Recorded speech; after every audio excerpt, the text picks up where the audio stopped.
Our next speaker, Dr. Jaime Torres, received the presidential appointment of Regional Director for the U.S. Department of Health and Human Services. In that position, he represents the HHS in responding to the health needs of communities and individuals throughout New York, New Jersey, Puerto Rico, and the Virgin Islands.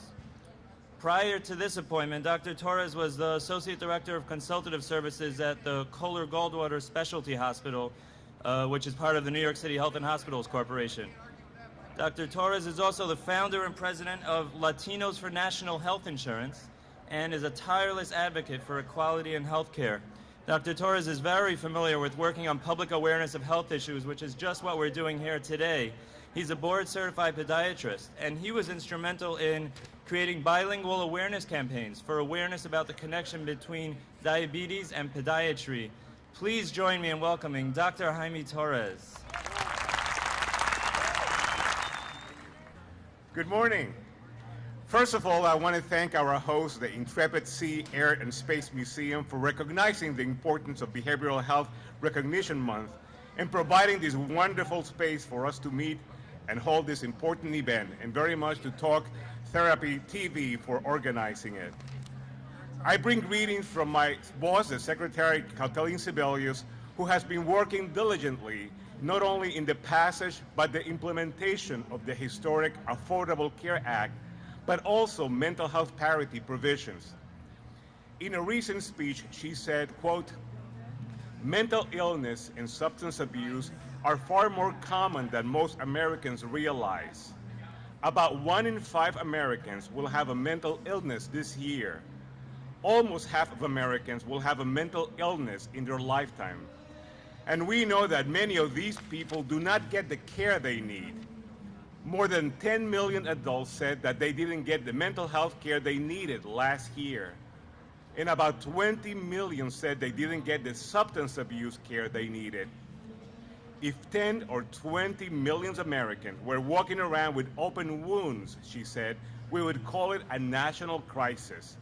But because mental health illnesses and addictions can be hardly seen, we don't feel them that there's an urgency," unquote. Mental health is just as important to our quality of life as our physical health.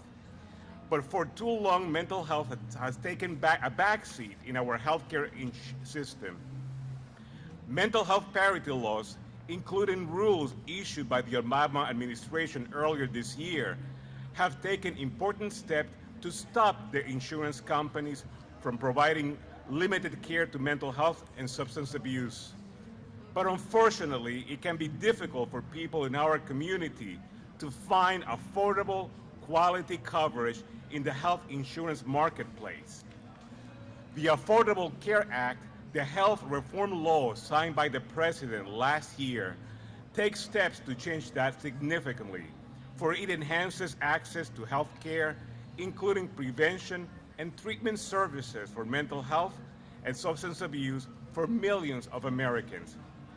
Thanks to the new law, if you haven't been able to find insurance due to a pre-existing mental health condition, you may now be able to access a pre-existing condition insurance plans that is available across the nation. Starting in 2014, substance abuse or mental illness can no longer be used by insurance to deny coverage or to raise prices. Also, in 2014, mental health and substance abuse services will be part of the essential benefit package, a set of healthcare services categories that must be covered by all plans. The Affordable Care Act has many provisions that will benefit people with mental illness and substance abuse disorders. For example, it will create a new home visitation program for young children and families.